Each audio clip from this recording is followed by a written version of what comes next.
90% of people fail to lose weight on a keto diet because they're doing it wrong. So if you're adding bacon to everything or eating fat bombs every day, maybe you're still overeating carbohydrates. That's not the way to do keto.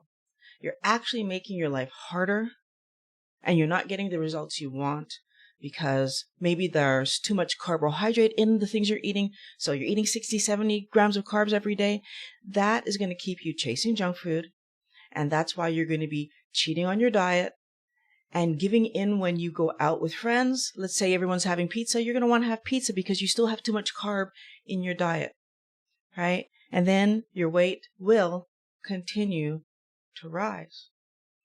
Now, I know this because that has actually happened to me. When I started keto, I didn't know what I was doing, right? I had no idea. And to figure out my macros, what I actually did was I went to a website and I put in like how much I weigh, my height, the body percentage fat that I thought I had, and they gave you some pictures to look at, and you needed to choose the one that seemed to be in line with how much you weighed. And so I did all this input of data and specified 20 grams of carbs or less. That's the only thing. So 20 grams of carbs. I put that number in. That was the only thing I knew that I was supposed to be aiming at. I had no idea what else I was supposed to be aiming at, right? I allowed this website to tell me what the other macros were supposed to be. So then I had all this information and I was still confused, to be quite honest. I didn't know how was I supposed to know this information? So when I take a piece of meat, how do I know how much protein is in the piece of meat? Because what I found out is it's not the weight of the meat that equals, that's how much protein you're eating. No, and thank goodness I figured that out because it was not a lot of meat. Therefore, if that's what it was, then I would have been able to eat. So I didn't understand these things. I had no idea how much carb, fat, or protein was in any of the food that I was actually eating. And I'm 46 at the time, I believe. So I was not a child. It's really frustrating to me that I should have known that that was important information to know and had no clue that that was important information to know, right? So it's not as easy as, just eat less and move more and everything is going to be okay. Because even when you eat less, let's say you're trying to eat less sugar, that's still tricky, right? And so I took the junk food out of my diet several different occasions when I was trying to lose weight and still couldn't manage to lose weight. And here we are again, where I'm learning that, even though I took the junk food out of my diet, does that mean that I've removed all the sugar? So it took me a few months to figure out meals. It took me a few months to start to understand how all of this stuff worked. And so what I would say is that if I had to start keto over again, I would definitely buy a scale and I would track my food immediately. So that app plays a huge role in you understanding what you're trying to accomplish. Because when I put rice, for example, because I was coming from a normal diet, so when I put rice in the tracker and saw how much carbohydrate was in rice, how much fat was in rice, and how much protein was in rice, now I had information to work with. And I don't think that if you're trying to do this and you don't have some way of knowing exactly what is in in the food you're eating, I don't think that there's any way for you to truly figure this all out. You're not going to be able to do it by yourself. So the app is the first thing that I would have done if I wanted to be certain that I was going to do okay. Now, I get a lot of questions about how much protein and how much fat I should be eating? Like, people ask me that question. And when I started doing keto, Dr. Westman was the first video that I found, in that white coat video. And it helped me to understand that the important thing that you're going to do is eat to satiation. This is the goal. And he made that very clear. And he gave lots of examples of people making mistakes there and it just not going well. But then I turned around and I watched Dr. Berg's videos. And in his videos, he was convincing that what I needed to do was eat 7 to 10 cups of vegetables and salads every single day. Not every week, every day. So conflicting information, again, back to being confused, back to not really understanding how am I supposed to eat properly? And I introduced vegetation to my diet, right? So I came from the standard diet where I ate I wouldn't even call what I ate French fries as vegetables and carrots. Okay, maybe carrots might be considered by some people as vegetables, but they're both starches and they're both high carb things. And so my vegetables were not the best. And so I came into this diet needing to learn how to eat proper vegetables, right? Healthier vegetables. So that's what I did. I introduced a bunch of vegetables to my diet. And I will say, on one level, I think it saved me adding all these vegetables to my diet because, like, I felt like I ate something, right? I felt like I had a complete meal. But I will also say that it slowed my progress because I actually added carbohydrate in, right? So unnecessary carbohydrate in.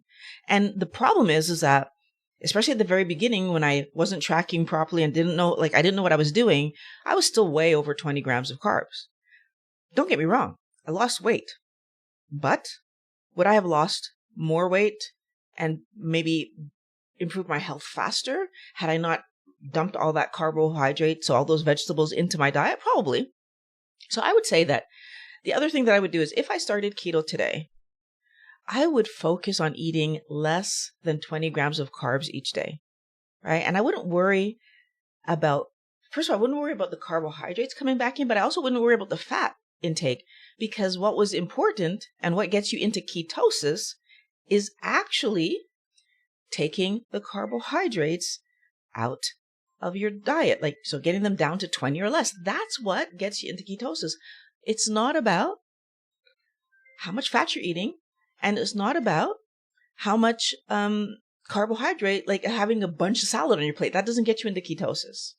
Now, I'm curious to know, how long did it actually take you guys to get into, like, to buy a scale, track your stuff, like to get yourself into a ketogenic state? So get that 20 grams of carbs or less. I'm curious to know how long it took you guys. Like, let's put it in the comments right now. Like, how long did it actually take? I'm kind of curious. And I want to say hello to everyone who's here. So who's here so far? I see John Williams is here. Hello, John. How are you? Patrick, good morning. Aubrey Love. Hello. And thank you for becoming, joining the wellness, the community. I'm really appreciative of that. I don't know. Can I get some people answering? How long did it take you? Michael B. Live, how long did it take you to get into, it took 2 days. You see, like, when we actually want to do something, then we invest in doing the things to get us there, right? So it took Michael 2 days to buy the stuff and get himself in a ketogenic state. Thanks for answering the question. And Pat, you took you about a few weeks to get jump started into the ketogenic state? Okay, so when we want to succeed, we'll find the way, right? To get ourselves into the state that we need to be in. And I honestly feel that, I honestly feel that when we make that commitment, everything starts rolling. But then more problems are going to show themselves, right? Because the other problem that happened for me is that the calculations for how much protein we should eat was based on the recommended daily allowances. Because remember, I went to that website and I typed in my information and I got a calculation based on what the government, so these government agencies tell us. And that recommended daily allowance is low, right?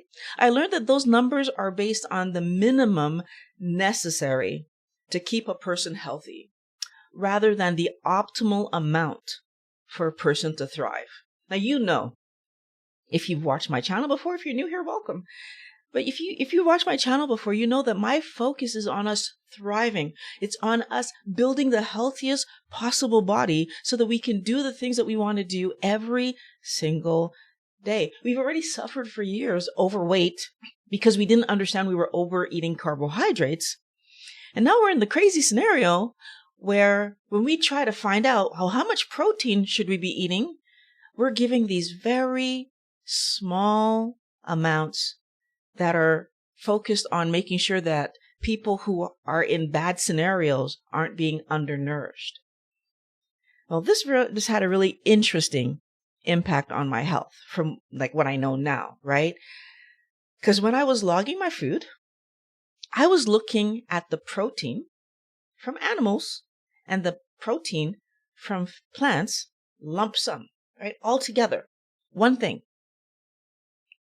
Unfortunately, that means I wasn't actually eating enough animal protein, right? Because I'm counting all the protein equivalently. Now, there's two things that helped me to figure this out. Number one, I saw a video. Oh my goodness, I'm going to forget this doctor's name. Starts with an L. But this doctor focuses on, oh, it's driving me nuts. He focuses on protein specifically. He wants to know which proteins are the most important for overall optimal health. And one of the things that he pointed out in his explanation for why animal protein and plant protein is not equivalent was that animal protein has, first of all the amino acids that we need and is bioavailable. Plant protein, first of all, is missing some of the key amino acids that we need or has them in such small amounts that we'll be undernourished with it. And plant protein in general is less bioavailable. As you pointed out, the plant proteins are in the plant for the purposes of the plant. And so therefore, we can't actually access them as easily. And he said he kind of threw numbers out and he's like, it's not exact, but he pointed out that it's somewhere between 40 to 60% less available. So you can only get, let's say if we just say 50%, even if you eat plant protein and the amount that's in it looks good, understand your body's only having access to 50% of that generally speaking. That blew my mind, first of all, because I'm looking at what I was doing and I wouldn't say a lot, but there was a contributing factor of protein coming from these plants that I was allowing to be part of my calculation. But the other thing, going back to that recommended dietary allowance that the RDA numbers that we're always being told are what we're supposed to be aiming for, they're too low, right? So I figured out when I was in a scenario where I actually ate a good amount of protein above what I normally would eat. Like I went on vacation and for a complete week, I just protein. I increased a lot. I just basically overate protein, right? I wasn't going to touch any junk food. That was for sure. Any garbage, that was for sure. Any carbs at all, I didn't have any, but I had bunches of protein. And guess what happened? My metabolism increased in a week. And I spoke to a doctor about it to find out, like, is that possible? And he actually said, yeah, it's possible. Because, first of all, I only eat healthy food, so my body's primed for this. But second of all, what I ate more of was more healthy stuff. My body took it in and started running with it. And my metabolism increasing equaled, I lost weight. So this brings me to a very important observation. And well, many people are doing a diet, keto, for example, because they're trying to lose weight. They're trying to force their body to do something that it doesn't want to do. And then when you feed your body healthy stuff, it just does it naturally for you. Stop fighting with your body, Wellness Warrior, and let your body do what it naturally wants. Our body wants to be at its healthy weight. And as much as I keep trying to keep myself here at this number, because this is where I'm physically comfortable looking at myself, my body still feels like I should be lighter. And every opportunity that it gets, when I give it healthier stuff, is pushing me towards this lighter weight that it thinks I should be at. A lot of people do keto and they're still focused on fat consumption. Whether they're focused on it from the perspective of that standard diet idea, keep your fats low, which I see a lot of people trying to do low carb, low fat. Again, that idea that I can just force my body to lose weight and it's not going to do anything, right? Even though I was eating all the healthy things, I didn't have enough protein. My metabolism was a little slower and I didn't even realize, right? But then we have people that are going to look at the fat and they're going to say, oh, I need to add more and more and more because keto is about high fat, right? Keto is about adding fat to everything. That's not true either. Neither one of the sides of this is true, right? We keep putting our focus on the things that we think cause weight gain, and we're totally missing the point. Our body wants to be healthy. And there's very little emphasis that we end up putting on eating the right amount of protein, right? And more importantly, the right amount of protein from the right source. So if I started keto today, I'd focus more on eating animal protein. That's where all my attention would be. Because we're not paying enough attention to what's actually going to help us be healthy. Now, I started my keto journey hating vegetables. And then I got used to them because, well, first of all, it was the only thing I was eating. So, of course, if it's the only thing you're eating, you're going to get used to it and now I'm honestly neutral towards vegetables. I don't hate them. I don't love them. I just, they're there. But I had to look back on this one and try to, why was I so focused? Well, Dr. Berg said it was important, so that's part of the story. I was told this is really important to do if you want to be healthy, and it made it sound like that's part of what's going to help you be healthy. But part of it was that I was scared to have nothing to eat. What am I going to put on my plate? So at the very beginning of this, remember, I didn't know where any of this stuff was coming from. So I had to learn what was healthy. And I also needed to learn that I didn't need to be afraid of having nothing to eat, which is weird because we're so used to eating everything. See it, eat it. See it, eat it. We're so used to just eating everything that we don't realize that there's always going to be something to eat. My nervousness about and not just my nervousness, I've had wellness warriors tell me, what do I eat? What am I supposed to eat? Oh, you're taking this from me. You're taking that. I'm not taking anything from you. First of all, by the way, I'm not taking anything from you. I'm just pointing out the things you've been eating aren't healthy. That's what I had to figure out for myself. The things I'd been eating were causing me to be fat. They were causing me to be metabolically sick. They were causing me to not enjoy my life. I had to actually let myself figure that out.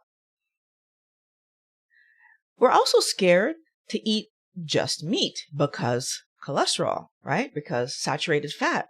We've been told that these are the things that lead to heart problems, that lead to obesity, that lead to premature, aging and premature we want to be here for a long, long time. And we've been told that if you eat too much meat, you're going to be sick. So if I eat too much meat and be sick means if I eat all meat, what the heck is going to happen to me? So it's very scary. We're scared to be judged by our family and friends. Can you imagine? And this has happened to me. So I've been judged. I'm at a family event and I put just meat on my plate. And I get comments, right?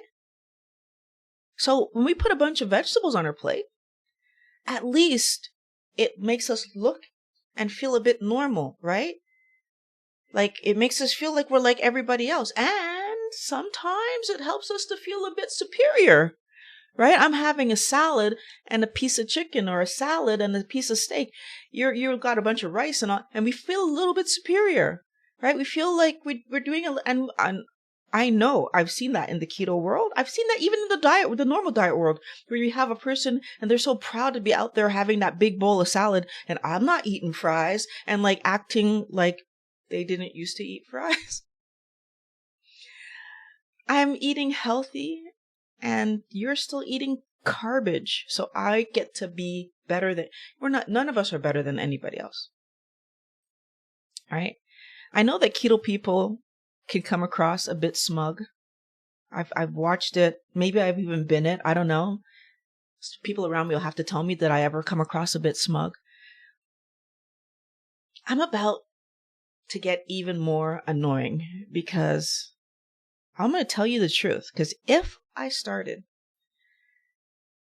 keto today,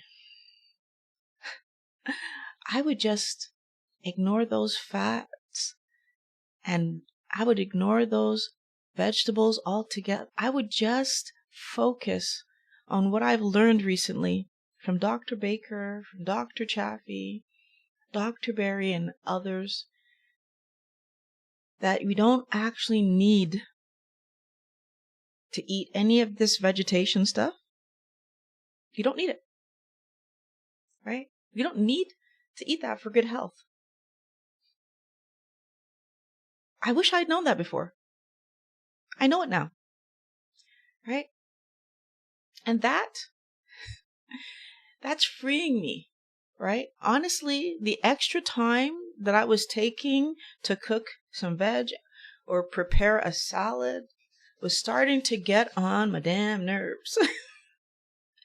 Right? And when I started keto, I was making all types of keto foods. So I wasn't just eating these healthy vegetables, and I wasn't just, learning about like how can I make my salads more tasty. I was actually making keto replacement stuff.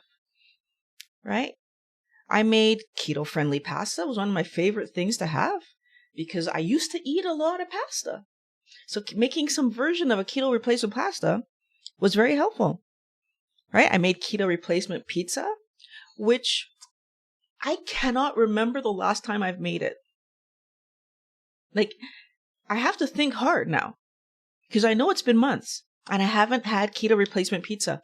Again, keto replacement pizza was in my meal plan, I would say at least once a week for a good portion of like maybe a year and a half, 2 years when I learned how to make it. It was just there. And I would make it all the time because I love pizza, right? Well, apparently I don't love pizza as much as I love not spending too much time in the kitchen, because keto replacement pizza makes me in the kitchen, I would say at least 2 hours, maybe even 3, because you got to make the dough. And then as I got better at it, I found ways of doing it that was faster and faster until I was making eventually the meat only keto replacement pizza, which theoretically I still could. Well, it's not meat only. The sauce is still there. I was using a pesto sauce, but that,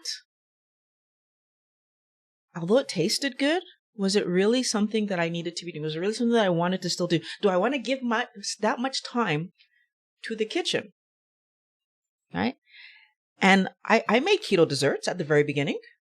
That I stopped faster because I noticed that sometimes those keto desserts would make me chase. And I've even made keto fat bombs once. I did it one time. I don't know. I didn't, because I had nothing to compare it to. Like, it's not a replacement something in my, at least in my opinion, it's a new something. And because I didn't have something to compare it to, I didn't feel like it was worth making, even though it tasted fine. I did eat them. They tasted fine. But keto replacement things take so ridiculously long to make, first of all. So the convenience of convenience food is that they don't take a long time and they taste tasty. And so they're junk. They're full of carbs and they're junk, but they cut down on your time in the kitchen. There isn't any convenience to keto replacements. They take a long time. And then we add to it that most of them, although they taste okay, they don't taste close enough to the real thing. And so I would end up kind of missing the real thing, kind of like, and I will even say that because even the last few times that I made keto replacement, like, so desserts kind of things for birthdays and whatever, part of the reason I was resolved to stop is that it wasn't delicious. It was just okay. Why am I putting all this time, energy, effort into making something? And before you say it's because Violet doesn't know how to cook, I loved baking. I was great at baking. So it wasn't because I didn't know how to make stuff. I knew how to make and I know how to bake. Again, remember, Dad's a chef. So like, I know how to do these things. When I was doing things that I liked, I paid very close attention to what he taught me. It wasn't because of anything more than it didn't taste good, right?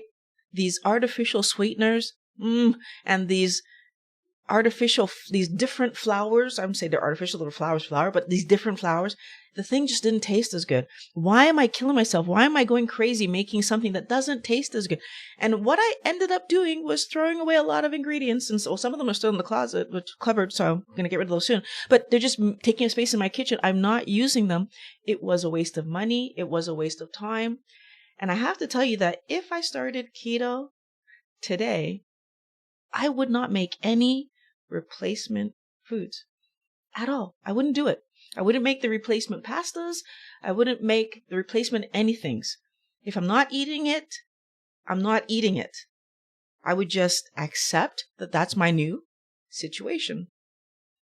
Now, I was actually quite shocked the other day as I was walking through Costco and realized how many keto products.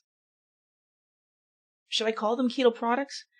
Products with keto labels on them, I saw. All right, 5 years ago, that would have made me so happy. Because 5 years ago, before I knew all of what I know now, having keto cakes and granola bars and all these things that I could have eaten, that would have made my life easier. I wouldn't have been in the kitchen taking so much time making these things, right? I would have had easy snacks, right? And easy ways to construct meals because I know there's some vegetables that they use right now to be replacement pasta that you don't have to shred yourself. Like I was shredding zucchini, I believe.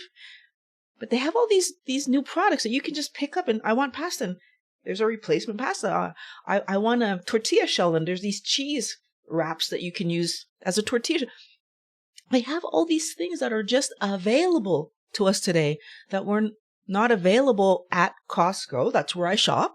Maybe they were available somewhere else in a specialty shop or something. But at Costco where I shop, these things were not there. So today I see the marketing lie that I don't think I would have seen 5 years ago. Right? Because I actually pick up the package and turn it over and start reading the label. First of all, carb count, total, fiber count, some math. That's still a lot of carb. Even though the front of the package is saying only, and the number is really small. And then I look at the ingredients and I'm like, first ingredient, canola oil. First ingredient, sugar. So How are those carb numbers and how are the calculations being done? And so all of a sudden, and you read a little further, you say, oh, it's for a third of a cookie or a quarter of a bar, not the whole bar, even though it's individually packaged. I can't eat the whole thing. Or some trick or some marketing or just horrible ingredients that even if there's no carb in it because it's all artificial sweeteners and whatever, it's damaging to the body. We need to start reading the ingredient list, Wellness Warrior, before we purchase a food. Before we purchase, not even before we eat it, before we purchase. It shouldn't get to my cart if I haven't turned over and started and read the ingredients and looked at the carb numbers and figured out. Now, if I'm looking at an ingredient list and I don't understand the words, that's not food. That's not food. That's a science experiment that they want you to walk around eating this stuff and then tell them later, hey, remember those keto cookies that you still eating them? You're still here. Oh, good. Why? Why would I want to do a science experiment for you? No. If you can't understand every single word on that label, dangerous for your body, do not eat it, right? I can tell you for sure that if I started keto today, I would eat only whole foods. That's it. That's all. Whole foods. Because that's what I figured out is actually healthy for my body. That's what I figured out is what humans are supposed to be eating. That even if you're going to eat a piece of veg, it should come, it should be still in its original form as a piece of veg. That's what it should be. And I know that we don't think about our food from the perspective of purpose, but I'm actually encouraging you to think of your food from that perspective today, right? Why do we eat? Put it in the comments. Why do we eat? What is the purpose of putting food in us? I'll give you a second. Okay. I hope you put something down. Building blocks, right? And energy. That's why we eat. Protein provides the amino acids our bodies need to build and repair itself. And we get those proteins from the foods we eat. Yes, we can get some from vegetation, but we should be getting it from animals. And yes, we can get some apparently from the science experiments that the food companies try to give us, but we should be getting it from animal products. So, we also eat fat to provide lipids that build our body. So yes, there's some structural material that we need from fat. Here's the thing. Which fat? Animal-based fat. Plant fats don't interact with us the same way that animal fats do. Again, something that I learned. I wish I could remember this guy's name. Something. I wish I could. I'm going to put his video in the Wellness Squad so you guys could watch it. But it was an incredible, and maybe it's already there. I might have already put it up. Peter Attia interviewed him. And it was an incredibly amazing, eye-opening experience for me. Because he said a few things and I was just like, wow. That the whole idea that plants might not be building themselves for the benefit of Violet to eat them. That maybe they have ulterior motives and their own reproduction and their own survival to think about. And that maybe I should reconsider where I'm getting my food. Fats also help us to build and repair because of those lipids. And maybe there's other things in there too that are helping us to build and repair. Lipids are the ones that I know about. And fats are an energy source, right? Yes. They provide us clean energy. Then we have those carbohydrates. Our body makes carbohydrates, makes glucose.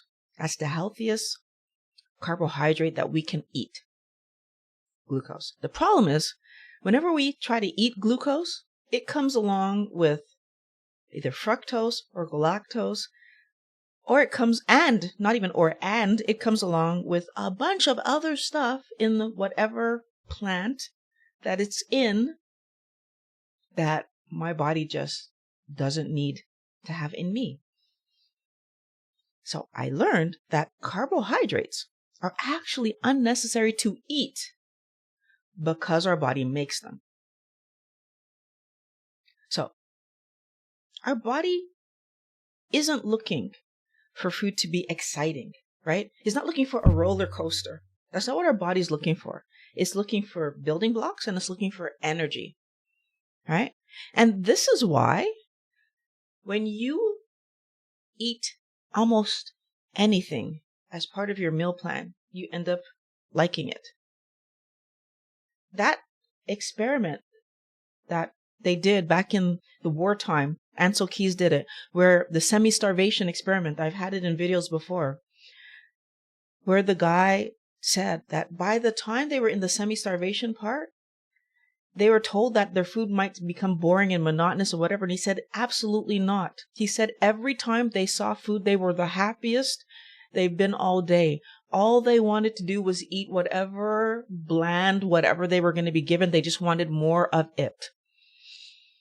Your body helps you. If this is what's available and it's going to help me to stay moving forward, it's going to help you to like it. Right? It's going to, those endorphins and, those feel-good hormones and everything is going to go in the right direction for you to like what you are eating. Food tastes good to you because your body wants you to encourage you to replenish the resources. It's not looking for a roller coaster ride. It's looking for quality food. Your body wants quality food. Okay? So the resources that you should be looking to give your body should be towards building a healthy body. You can't do this if you don't understand the stuff I talked about 5 seconds ago. Right? All of this information is moving you towards, oh, that's what's healthier for me to eat. Right? What we need to truly understand is that healthy bodies are built with healthy food. No ifs, ands, or buts. Healthy bodies are built with healthy food. I want us to resonate with that piece of information. I want us to understand that that's what is going to help us to move forward and live the life that we say we want to live.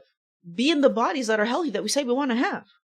The only way to do that is to allow yourself to eat the healthy food. Now, the next video that you're going to watch, if you want to have the basic tools to do keto and how to think about your diet, like what kind of things you should be paying attention to, is linked in the description, and it's going to be at the end of this video in the card. So go check that video out. I can't wait to talk to you guys again next week.